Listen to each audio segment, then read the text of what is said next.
Mi nombre es Mark, y aunque tengo 33 años, todavía puedo recordar con absoluta claridad la forma en que mi vida se moldeó desde que era apenas un niño. No por momentos felices ni memorias cálidas, sino por una constante sensación de estar fuera de lugar en mi propia familia. Como si yo fuera una pieza equivocada que mis padres nunca supieron dónde encajar.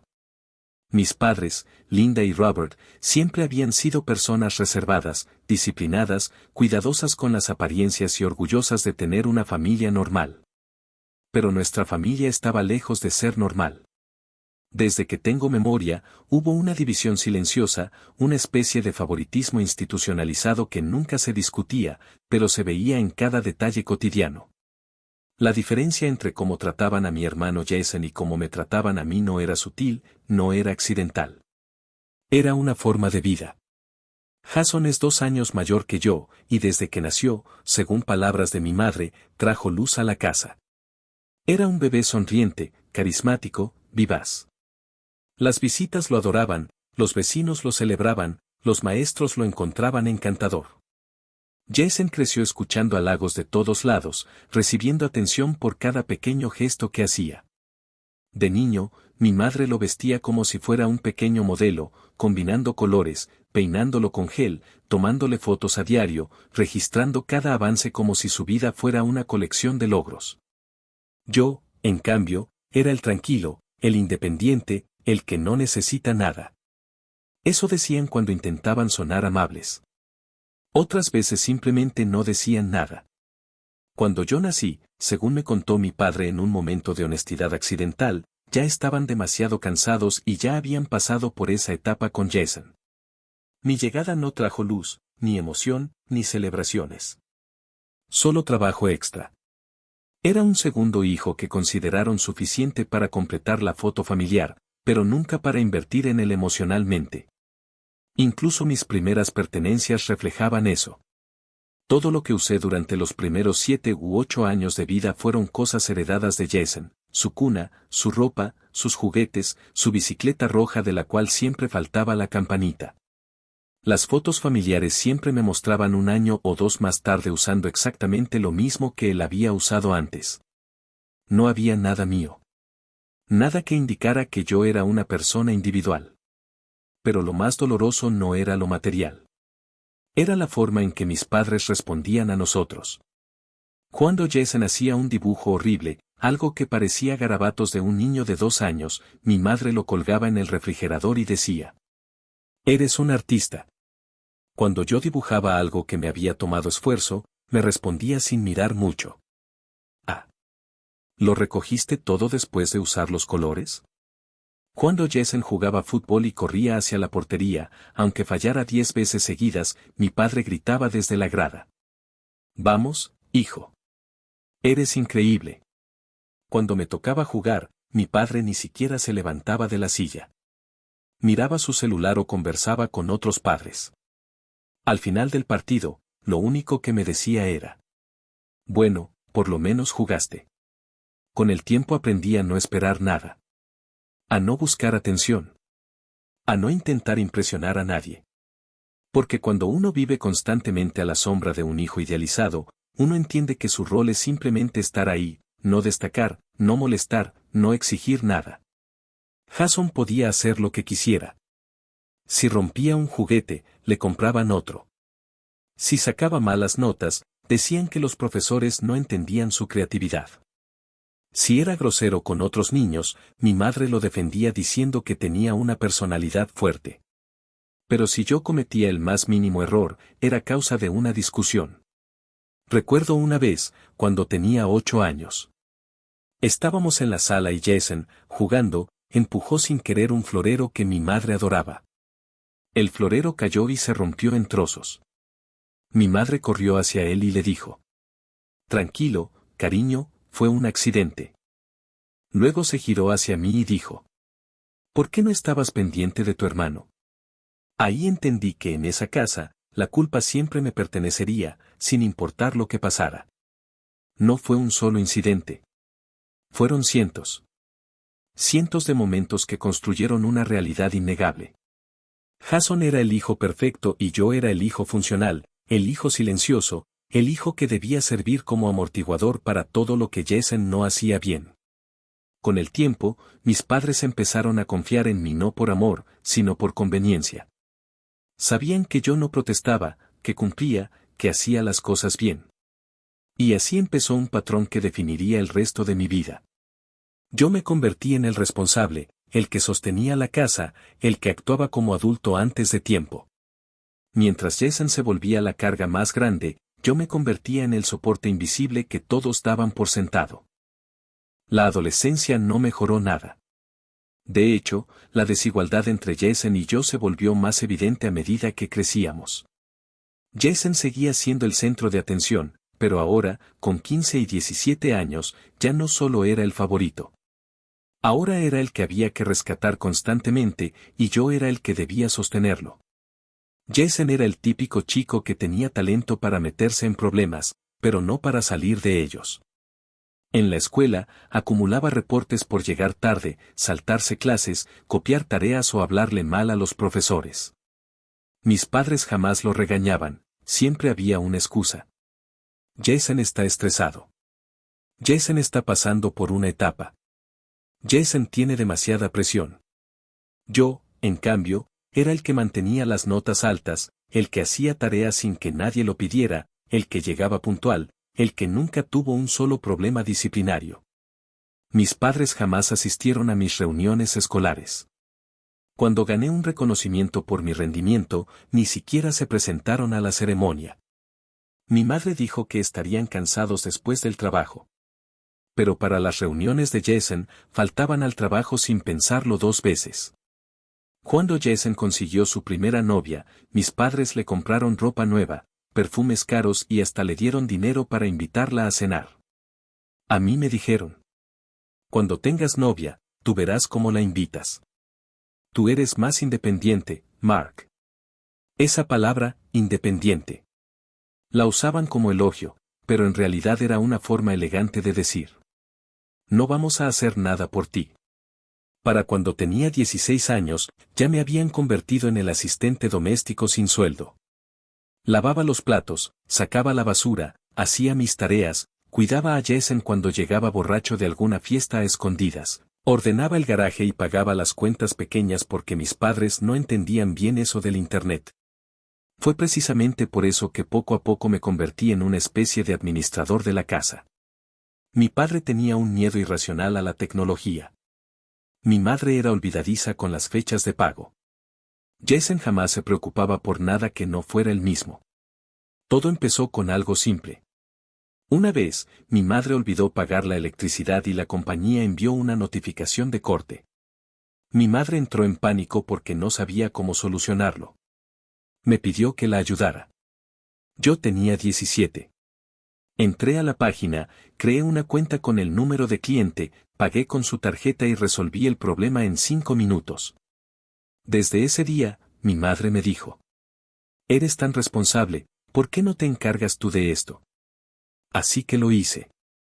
Al mes siguiente, mi padre olvidó pagar el seguro del auto y se dieron cuenta cuando llegó una carta notificando la suspensión. Mi padre me dio su tarjeta, su número de seguro social escrito mal en un papel y me dijo que hiciera magia. Lo arreglé también. Después de eso, cada mes era lo mismo. Y lo que comenzó como un favor se convirtió en una estructura permanente.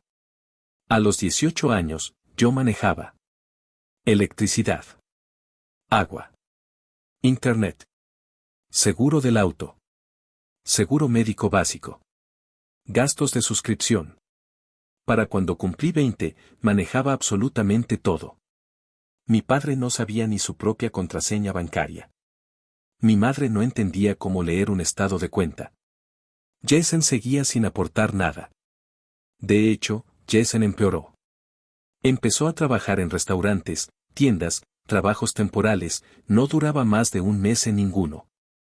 Siempre tenía una historia dramática, que su jefe era injusto, que sus compañeros eran tóxicos, que no lo valoraban. Y cada vez que renunciaba, mis padres lo recibían como si fuera un héroe que hubiera sobrevivido una batalla. Jason merece descansar. Jason necesita apoyo emocional. Jason es muy sensible, hay que tratarlo con cuidado. Y mientras tanto yo, que estudiaba y trabajaba medio tiempo para pagar mi propio transporte, mis útiles, mi comida, era tratado como si mi vida fuera fácil simplemente porque no causaba problemas. Pero había una razón por la que no causaba problemas. Nadie escuchaba cuando yo hablaba. Una vez intenté decirle a mi madre que estaba cansado, que trabajar y estudiar y pagar cosas de la casa me estaba drenando. Ella sonrió y me dijo: «Pero tú eres fuerte, Mark. Tú puedes con todo». No. No era fortaleza. Era resignación. A los 22 años, ya viviendo aún en casa mientras terminaba mis estudios, mis padres me dieron acceso completo a sus cuentas porque ya no entendemos bien nada de esto, tú lo haces mejor. Y desde entonces, yo era el pilar silencioso que sostenía ese hogar. Jason, por otro lado, no aportaba ni un centavo. Se gastaba cualquier dinero que obtenía en sus propios gustos, videojuegos, alcohol, ropa, tatuajes que después decía que representaban su lucha interna. Mis padres lo defendían siempre, diciendo: «Jason está encontrándose a sí mismo. No todos maduran al mismo ritmo. El dinero no es lo importante». Pero cuando se trataba de mí, sí lo era. Siempre lo era. Yo pagaba. Yo resolvía. Yo respondía. Era como si fuera un adulto adoptado encargado de una familia que no me pertenecía, que nunca me abrazó realmente, que nunca me vio como un hijo con necesidades, emociones o límites. Y aunque siempre supe que había desigualdad, nunca imaginé que mis padres fueran capaces de llevar esa diferencia hasta un nivel tan descarado como el del testamento. Porque ese sería el día en que mi vida tomaría otro rumbo. Y la suya, cambiaría para siempre. La reunión que lo cambiaría todo ocurrió un jueves, a las 4 de la tarde, en una oficina de abogados ubicada en el centro. Mis padres me dijeron que era para ajustes administrativos. Nada urgente, pero sí importante. No explicaron más. Tomé el día libre en mi trabajo pensando que se trataba de papeles de seguros, tal vez algo relacionado con impuestos. Pero cuando entré a la sala, vi a Jason sentado en una esquina, sonriendo como si acabara de ganar algo. Eso ya me puso incómodo. El abogado, un hombre de unos 50 años llamado M.R. Collins, tenía una carpeta gruesa sobre la mesa. Nos hizo pasar y pidió que nos sentáramos.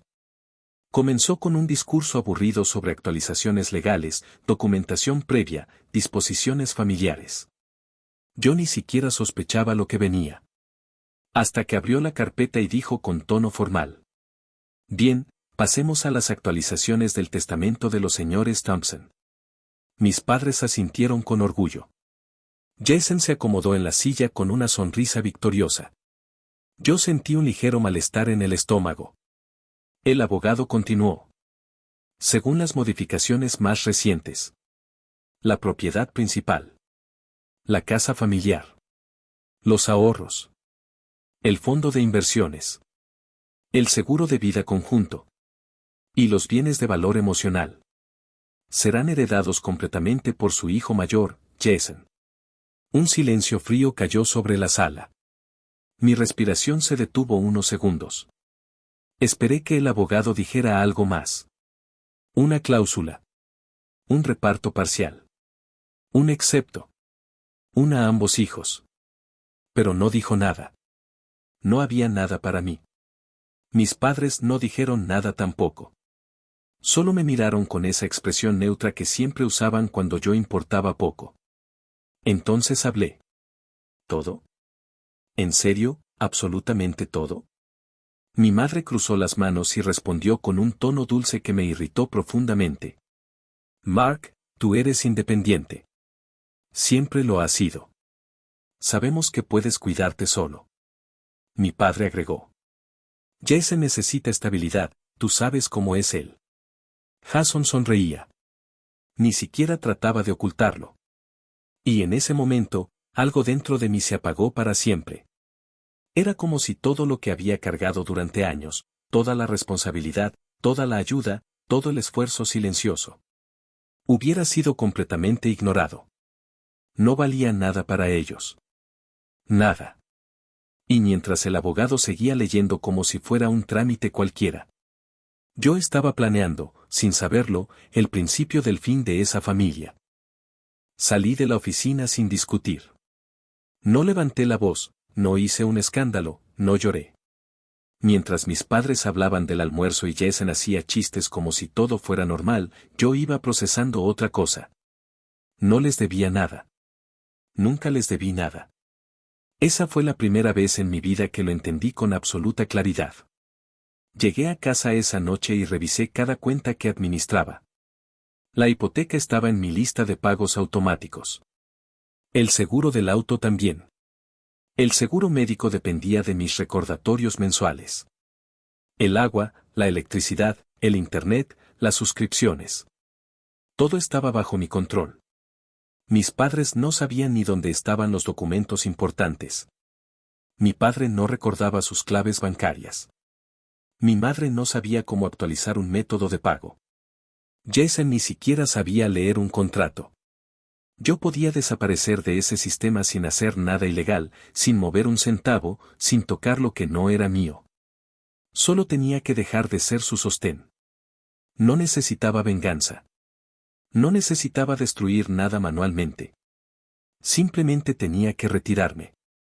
Y eso fue lo que hice. El primer mes después de mi retiro administrativo pasó sin mucho ruido. Yo simplemente dejé de meterme en las cuentas de mis padres. No cancelé nada, no cambié contraseñas, no moví dinero. Solo dejé de pagar. La primera señal fue el internet. Jason me llamó 3 veces un martes por la tarde. Yo estaba trabajando. No respondí. Luego dejó un mensaje. Bro, no sé qué pasa con el wifi. Págalo o revisa o lo que sea que tú haces. No puedo quedarme sin internet. Su tono no era de preocupación. Era de exigencia. Ni un por favor. Ni un puedes revisarlo. Era como si fuera una obligación mía. No respondí. 3 días después, me llamó mi madre llorando. Mark, se cortó el agua. No sabemos qué hacer. Mi padre me envió un mensaje aparte. Hijo, revisa la cuenta. Seguro es un error del sistema. Yo no respondí tampoco.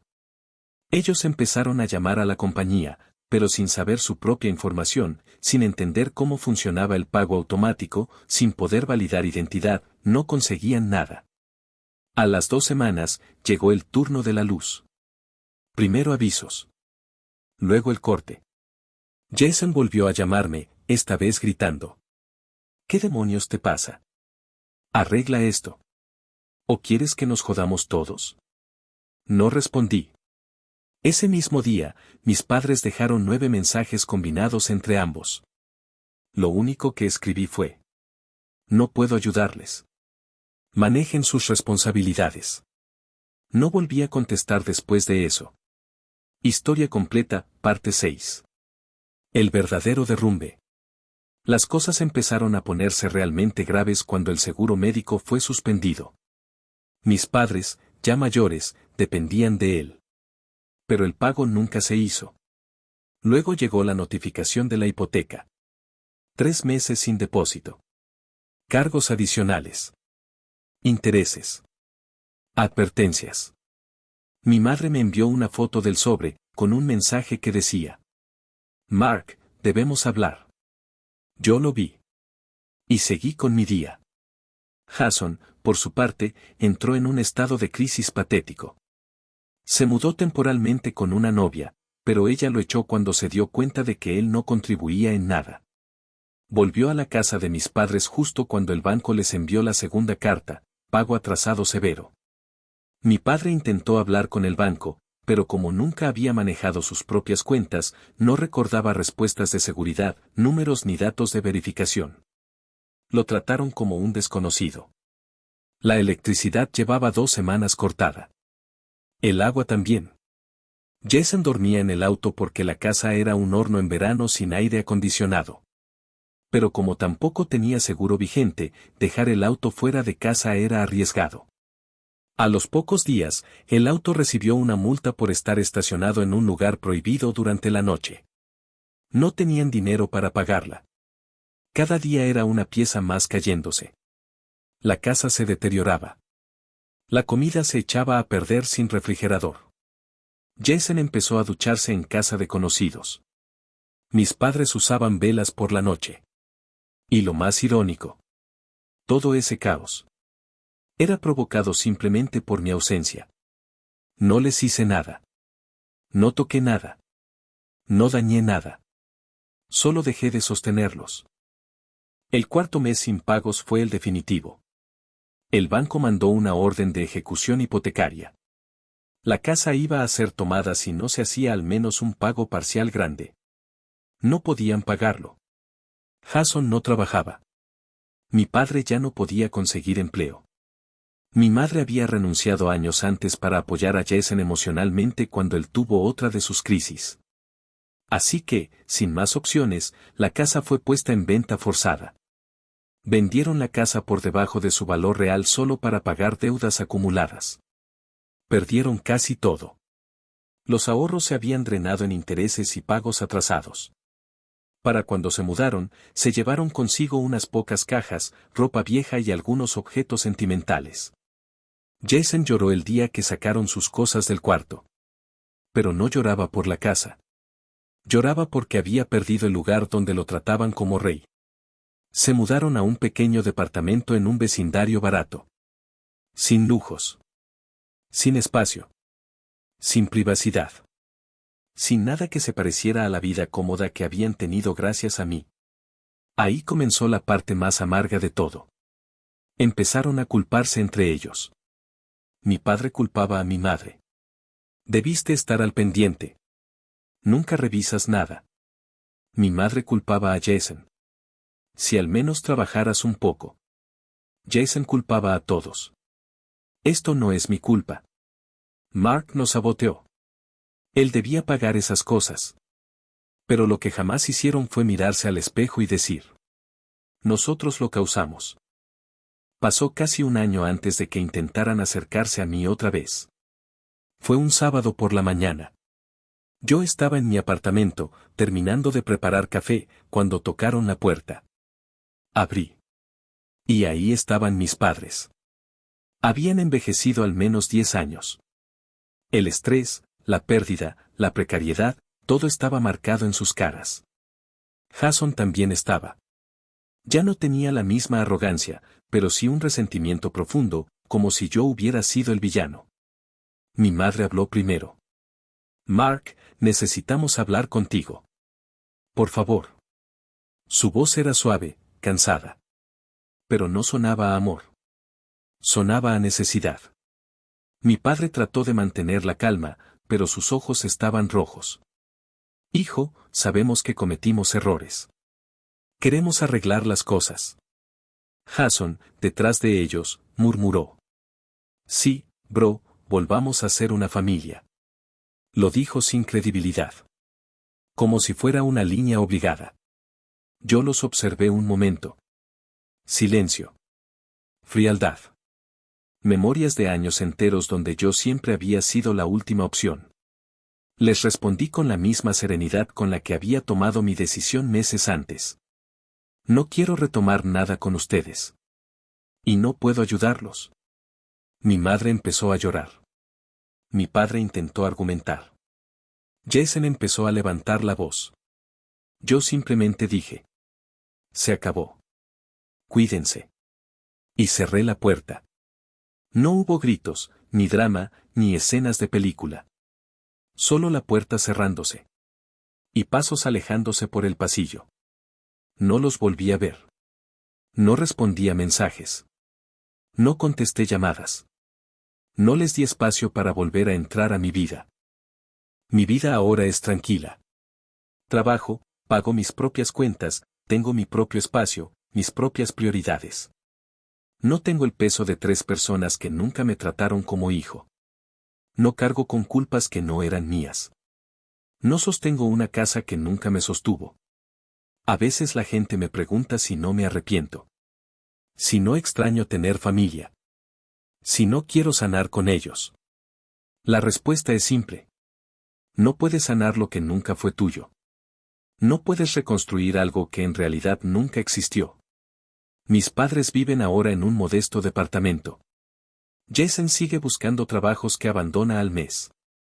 El ciclo se repite, solo que ya no tienen a nadie que los rescate. Y yo no los odio. No siento rencor. No deseo que sufran. Simplemente. No los necesito. Y no los quiero en mi vida. No todas las historias necesitan un abrazo al final. A veces, la única forma realista de cerrar un capítulo es cerrarlo para siempre. Gracias por llegar hasta el final de esta historia.